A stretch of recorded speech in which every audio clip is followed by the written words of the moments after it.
બાપુ એક સુંદર મજાનો પ્રેરક પ્રસંગ છે. રવિવારનો દિવસ હતો. આકાશ અને અવની પોતાના 6 વર્ષના દીકરા વિવેકને લઈ અને હોસ્ટેલમાં ભણતી પોતાની 10 વર્ષની દીકરી આકાંક્ષાને મળવા જવાના હતા. આકાશે પાર્કિંગમાંથી 4 વ્હીલ કાઢી અને અવનીને સાથ પાડ્યો, ચાલો મોડું થાય છે, ઝડપ રાખો. એટલે અવની વિવેકને લઈ અને 4 વ્હીલમાં બેસી જાય છે અને આકાશ 4 વ્હીલ ચાલુ કરી અને હાલતા થાય છે અને થોડી જ વારમાં એ 4 વ્હીલ દોડતી દોડતી હાઈવેનો રસ્તો પકડી લે છે. અને એમ કરતા કરતા એક ટોલ નાકું આવે છે અને ટોલ નાકાની થોડે દૂર એક સડક કિનારે મોટો બધો તરબૂચનો ઢગલો છે. અને આ તરબૂચના ઢગલાને જોઈ અને રવિ ત્યાં ગાડીને થંભાવે છે અને જુએ છે તો ત્યાં એક 8-10 વર્ષની છોકરી ત્યાં તરબૂચના ઢગલા પાસે બેઠી છે. એટલે આકાશે છોકરીને સાદ પાડ્યો અને છોકરી દોડતી દોડતી 4 વ્હીલ પાસે આવી અને બોલી કે બોલો કાકા. અને આકાશે છોકરીને કીધું કે તરબૂચનો શું ભાવ છે? એટલે છોકરીએ કીધું કે કાકા 50 રૂપિયાનું એક તરબૂચ. અને આટલું સાંભળી અને પાછળની સીટમાં બેઠેલી આકાશની પત્ની અવનીએ કીધું, ઓહો હો હો, એટલો બધો ભાવ હોય? કંઈક વ્યાજબી ભાવ લગાડ. એટલે દીકરીએ કીધું કે માસી વ્યાજબી જ ભાવ છે. અને આકાશે પણ એમની વાતમાં સાદ પુરાવ્યો કે વ્યાજબી જ ભાવ છે, તું ગામમાંથી 15-20 રૂપિયા કિલો લાવ અને આ તરબૂચ 5 કિલોથી નીચેનું એકય નથી ને 50 રૂપિયામાં એક તરબૂચ આપે છે. એટલે કિલોના 10 રૂપિયા થયા. અને તું ઘણી વખત બજારમાંથી 15-20 રૂપિયા કિલો તરબૂચ લઈ આવશે, એના કરતાં તો આ સસ્તું પડે છે. છતાં પણ અવનીએ કીધું, ના ના, 50 રૂપિયામાં અમારે તરબૂચ નથી લેવું, કંઈક વ્યાજબી કર, 30 રૂપિયા એક તરબૂચના અમે આપશું. એટલે છોકરી કીધું કે ના માસી, 40 રૂપિયામાં તો અમે ખરીદીને લઈ આવીએ છીએ, છેલ્લા 45 રૂપિયા લઈશ. અને અવની બોલી કે આ તારો નાનકડો ભાઈ છે, એના માટે તો 30 રૂપિયામાં એક તરબૂચ આપી દે. અને આટલું સાંભળી અને છોકરી તરબૂચના ઢગલા પાસે જાય છે અને એક સુંદર મજાનું તરબૂચ લઈ આવી અને છોકરાને કહે છે કે ભઈલા તું બહાર આવ. અને અવની એના નાનકડા છોકરાને બહાર મોકલે છે અને છોકરાના હાથમાં એ છોકરી તરબૂચ આપે છે, પરંતુ તરબૂચ હાથમાંથી મુકાઈ જાય છે અને તરબૂચના 4-5 કટકા થઈ જાય છે. અને એ 5-6 વર્ષનો વિવેક તરબૂચ તૂટી જવાથી રડવા માંડે છે. એટલે એ છોકરી કહે છે કે ભઈલા તું રડમાં, હું તારા માટે બીજું તરબૂચ લઈ આવું. અને છોકરી ફરી પાછી એ તરબૂચના ઢગલા પાસે દોડીને જાય છે અને એના કરતાં પણ એક મોટું તરબૂચ લઈ આવે છે. અને એના ભાઈને કહે છે, લે ભઈલા, આ સુંદર મજાનું અને મીઠું તરબૂચ છે. અને ત્યારે અવની કહે છે કે અમે તો ફક્ત 30 રૂપિયા જ આપશું અને જે તૂટી ગયું એ તરબૂચના પણ અમે પૈસા નહીં આપીએ. આ સાંભળી અને આકાશ અવનીને કહે છે કે તું તો કેવી માણસ છે, કોઈ ગરીબ માણસના પૈસા રખાય? એના જે થતા હોય પૂરેપૂરા પૈસા આપણે દઈ દેવાશે. અને ત્યારે છોકરી કહે છે કે ના ના કાકા, મારે એક પણ રૂપિયો જોતો નથી, આ તૂટી ગયું એ તરબૂચના પણ રૂપિયા નથી જોતા અને આ તરબૂચના પણ રૂપિયા નથી જોતા, કારણ કે એક બાજુ તમે તમારા છોકરાને મારો ભાઈ ગણો છો અને બીજી બાજુ તમે મને પૈસા આપો છો. આવું ન ચાલે. અને ત્યારે આકાશ એ છોકરીને કહે છે કે દીકરા, આ તરબૂચના પૈસા તારે લેવા જ પડશે, નહીં તો તને કવડી નુકસાની જશે, તને કવડી ખોટ જશે. અને ત્યારે એ તરબૂચવાળી છોકરી આકાશને કહે છે કે કાકા, સંબંધમાં મોલ ભાવ કે નફો નુકસાન ન જોવાનું હોય. તમે આને મારો ભાઈ ગણ્યો છે તો હું પણ એને મારો ભાઈ ગણું છું. અને આટલું સાંભળી અને અવનીનું હૃદય પીગળી જાય છે અને સીટની બાજુમાં પડેલા ઠેલામાંથી પોતાની દીકરી માટે લીધેલો 1500 રૂપિયાનો ડ્રેસ એ છોકરીને આપતા કહે છે કે લે દીકરા, મારા તરફથી આ ડ્રેસ તું પહેરજે. એટલે દીકરી કહે છે કે ના ના માસી, મારે એ ડ્રેસ નથી પહેરવો. અને ત્યારે એ અવની કહે છે કે આ ડ્રેસ અમે અમારી દીકરી માટે લીધો હતો, પરંતુ આજથી તું પણ અમારી દીકરી છે, એટલે ડ્રેસ તારે લેવો જ પડશે, કારણ કે સંબંધમાં મોલ ભાવ કે નફો નુકસાન ન હોય. અને એ દીકરી કહેશે કે તમે આમાં તમારા દીકરાને ભાઈ ગણ્યો છે, પરંતુ આવો જ મારે નાનકડો એક ભાઈ હતો. અને ત્યારે અવની કહેશે કે તારા ભાઈને શું થયું?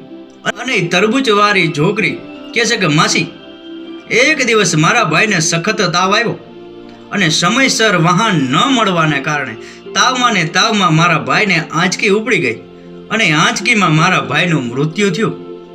અને ત્યારની હું ભાઈ વિનાની હતી અને આજે તમે તમારા દીકરાને મારો ભાઈ બનાવ્યો છે, એટલે હવે આ સંબંધ જિંદગીભર રાખજો. અને આટલું સાંભળી અને અવનીની આંખોમાંથી દળ આંસુડા ચાલુ થઈ જાય છે. અને આકાશ પણ પોતાની ભીની પાંપડોને લૂસવા લાગે છે. અને આ 6 વર્ષનો દીકરો કંઈ સમજતો નથી કે આ શું વધુ બની રહ્યું છે.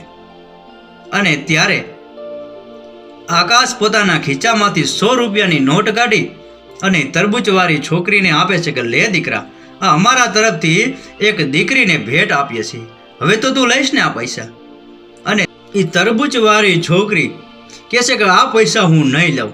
અને ત્યારે અવની ગાડીનો દરવાજો ખોલી અને નીચે ઉતરે છે અને દીકરી ઉપર હાથ ફેરવીને કહેશે કે દીકરી, આ પૈસા તું લઈ લે, તને નુકસાની જશે. દીકરી ફરી પાછું કહેશે કે સંબંધમાં નફો કે નુકસાન ન જોવાનું હોય, સંબંધમાં મોલ ભાવ ન જોવાનો હોય. અને આ સાંભળી અને આકાશ પણ ગાડીમાંથી નીચે ઉતરે છે અને દીકરી પાસે આવીને કહેશે કે દીકરા, તું અમારા પાસેથી પૈસા ન લે, પણ તારા ભાઈ પાસેથી તો લઈ લે. તારો ભાઈ તને પસલીના પૈસા આપે છે, વીર પસલીના પૈસા આપે છે. અને દીકરી રડતા પોતાના ભાઈને ભેટી પડે છે અને એની પાસેથી 100 રૂપિયા લઈ લે છે. અને આકાશ અને અવની ગાડીમાં બેસી અને છોકરીને આવજો કહી અને ગાડી ચલાવી મૂકે છે. અને રસ્તામાં આકાશને વિચાર આવે છે કે આ એક નાનકડી છોકરીમાંથી કવડી પ્રેરણા મળે છે કે સંબંધમાં નફો કે નુકસાન કે મોલભાવ ન જોવાના હોય. અને અવનીને કહેશે કે અવની, આપણે મોટા ભાઈ માટે કેસ કર્યો છે અને આપણે બાપાની પ્રોપર્ટી માટે મોટા ભાઈને રોગા ફસાવી મૂક્યા છે. મને લાગે છે કે આપણે ખોટા છીએ, આપણે સંબંધમાં ખોટા છીએ. આપણે પ્રોપર્ટી લેવા માટે મોટા ભાઈને શા માટે કેસમાં ધકેલા છે? અને અવનીને પણ વાત સમજાય છે અને આકાશને કહેશે કે ચાલો આ ગાડી અત્યારે મોટા ભાઈને ત્યાં જવા દો. અને બંને પતિ પત્ની ગાડી લઈ અને એના મોટા ભાઈને ત્યાં જાય છે અને મોટા ભાઈને કહેશે કે મોટા ભાઈ, અમને ક્ષમા કરી દો, અમે ખોટો દાદાની પ્રોપર્ટી માટે તમારા ઉપર કેસ કર્યો છે. હવે અમને સમજાઈ ગયું કે સંબંધની કિંમત શું છે. હવે અમને સમજાઈ ગયું કે સંબંધમાં મોલ ભાવ કે નફો નુકસાન ન જોવાનો હોય. તમારે જે પ્રોપર્ટી જોઈએ પ્રોપર્ટી તમે રાખો, અમારે પ્રોપર્ટી નથી જોતી. અને ત્યારે એ આકાશનો મોટો ભાઈ કહેશે કે ભઈલા, મારે પણ પ્રોપર્ટી નથી જોતી, હવે તો પ્રોપર્ટીના આપણે સરખા ભાગ પાડવા છે. હું પણ તારી ખોટી રીતે પ્રોપર્ટી નહીં લઉં. અને આ એક નાનકડી વાતમાંથી બંને ભાઈના સમાધાન થઈ જાય છે. બંને ભાઈએ સામે કેસ કર્યા હતા અને પ્રોપર્ટી માટે એકબીજાની કોર્ટમાં તારીખો ભરતા હતા. અને એક તરબૂચવાળી છોકરીની વાત ઉપરથી પ્રેરણા મેળવી અને બંને ભાઈના સમાધાન થઈ ગયા અને બંનેએ સરખા ભાગે પ્રોપર્ટીના ભાગ પાડ્યા. અને વર્ષો જૂનો બંને ભાઈનો દુશ્મનનો વ્યવહાર સંબંધમાં બદલાઈ જાય છે. બંને ભાઈઓ એકબીજાને ભેટી અને રોઈ પડે છે. અને અવની પણ એની જેઠાણીને ભેટીને રોઈ પડે છે અને કહેશે કે ભાભી, અમને ક્ષમા કરી દો, અમને સંબંધની કિંમત સમજાઈ ગઈ છે. આકાશનો મોટો ભાઈ આકાશને અને અવનીને કહેશે કે તમે બંને આવ્યા છે તો જમીને જ જજો. અને ત્યારે આકાશ એના મોટા ભાઈને કહેશે કે ના ભાઈ, અત્યારે અમે નહીં જમીએ, અમે અત્યારે આકાંક્ષાને મળવા હોસ્ટેલમાં જઈએ છીએ. અને કારણ કે આજે રવિવાર છે અને આજની જ તારીખ એને મળવાની છે. અને ત્યારે આકાશનો મોટો ભાઈ કહેશે કે મારે પણ આકાંક્ષાને મળવા આવવું છે. ઘણા વર્ષો થઈ ગયા છે મેં આકાંક્ષાને જોઈ નથી. અને આકાશના મોટા ભાઈ અને ભાભી પણ આકાંક્ષાને મળવા માટે હોસ્ટેલે જાય છે. અને બધા આકાંક્ષાને મળે છે, ખૂબથી એને વાલ કરે છે, પ્રેમ કરે છે. અને ફરી પાછા આકાંક્ષાને મળી અને બધા મોટા ભાઈને ઘેરે આવે છે. અને મોટા ભાઈ કહે છે કે હવે આપણે બધા સાથે બેસીને જમશું.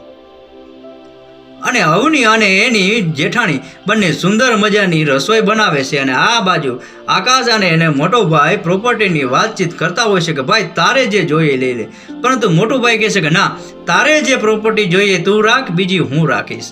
અને બંને વિચાર કરે છે કે હવે આપણે અધોધ પ્રોપર્ટી રાખશું અને એમાં કોઈને સરખો કે કોઈને ઓછો એવો નહીં, બંનેને સરખા ભાગે ભાગ વળવા જોઈએ.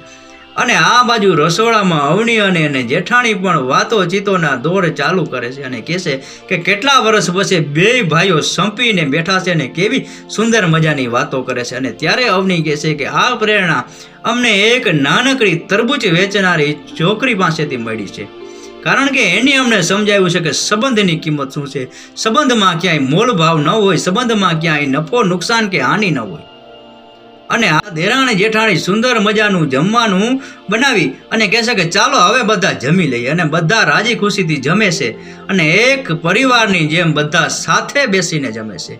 અને બાપુ વિચાર કરો કે એક નાનકડી તરબૂચવાળી છોકરીના કારણે બે ભાઈઓનો વર્ષો જૂનો દુશ્મનીનો સંબંધ પ્રેમમાં બદલાઈ ગયો.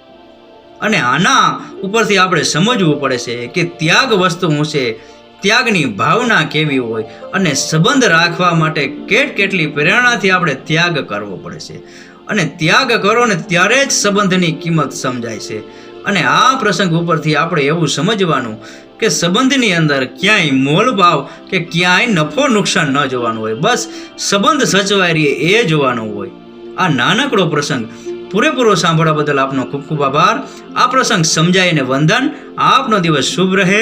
મહાદેવ હર.